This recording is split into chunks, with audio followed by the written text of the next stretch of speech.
Charlotte's Web by E.B. White. Chapter 2. Wilbur. Fern loved Wilbur more than anything. She loved to stroke him, to feed him, to put him to bed. Every morning, as soon as she got up, she warmed his milk, tied his bib on, and held the bottle for him. Every afternoon when the school bus stopped in front of her house, she jumped out and ran to the kitchen to fix another bottle for him. She fed him again at supper time, and again just before going to bed. Mrs. Arable gave him a feeding around noontime each day, when Fern was away in school. Wilbur loved his milk, and he was never happier than when Fern was warming up a bottle for him. He would stand and gaze up at her with adoring eyes. For the first few days of his life, Wilbur was allowed to live in a box near the stove in the kitchen. Then, when Mrs. Arable complained, he was moved to a bigger box in the woodshed. At 2 weeks of age, he was moved outdoors. It was apple blossom time, and the days were getting warmer.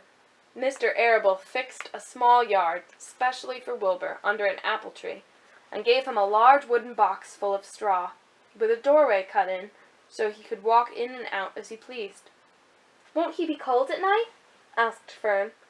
"No," said her father. "You watch and see what he does."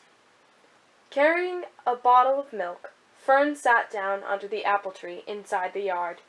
Wilbur ran to her, and she held the bottle for him while he sucked. When he had finished the last drop, he grunted and walked sleepily into the box. Fern peered through the door. Wilbur was poking the straw with his snout. In a short time, he had dug a tunnel in the straw. He crawled into the tunnel and disappeared from sight, completely covered with straw. Fern was enchanted. It relieved her mind to know that her baby would sleep covered up and would stay warm. Every morning after breakfast, Wilbur walked out to the road with Fern and waited with her till the bus came.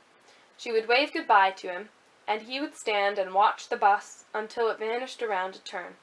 While Fern was in school, Wilbur was shut up inside his yard, but as soon as she got home in the afternoon, she would take him out and he would follow her around the place.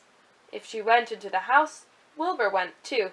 If she went upstairs, Wilbur would wait at the bottom step until she came down again. If she took her doll for a walk in the doll carriage, Wilbur followed along. Sometimes on these journeys, Wilbur would get tired, and Fern would pick him up and put him in the carriage alongside the doll. He liked this, and if he was very tired, he would close his eyes and go to sleep under the doll blanket. He looked cute when his eyes were closed, because his lashes were so long. The doll would close her eyes too, and Fern would wheel the carriage very slowly and smoothly, so as not to wake her infants. One warm afternoon, Fern and Avery put on bathing suits and went down to the brook for a swim. Wilbur tagged along at Fern's heels. When she waded into the brook, Wilbur waded in with her. He found the water quite cold, too cold for his liking, so while the children swam and played and splashed water at each other, Wilbur amused himself in the mud along the edge of the brook, where it was warm and moist and delightfully sticky and oozy. Every day was a happy day, and every night was peaceful. Wilbur was what farmers call a spring pig, which simply means that he was born in springtime. When he was 5 weeks old, Mr. Arable said he was now big enough to sell and would have to be sold. Fern broke down and wept, but her father was firm about it. Wilbur's appetite had increased. He was beginning to eat scraps of food in addition to milk. Mr. Arable was not willing to provide for him any longer. He had already sold Wilbur's 10 brothers and sisters. "He's got to go, Fern," he said. "You have had your fun raising a baby pig, but Wilbur is not a baby any longer, and he has got to be sold." "Call up the Zuckermans," suggested Mrs. Arable to Fern. "Your Uncle Homer sometimes raises a pig, and if Wilbur goes there to live, you can walk down the road and visit him as often as you like." "How much money should I ask for him?" Fern wanted to know.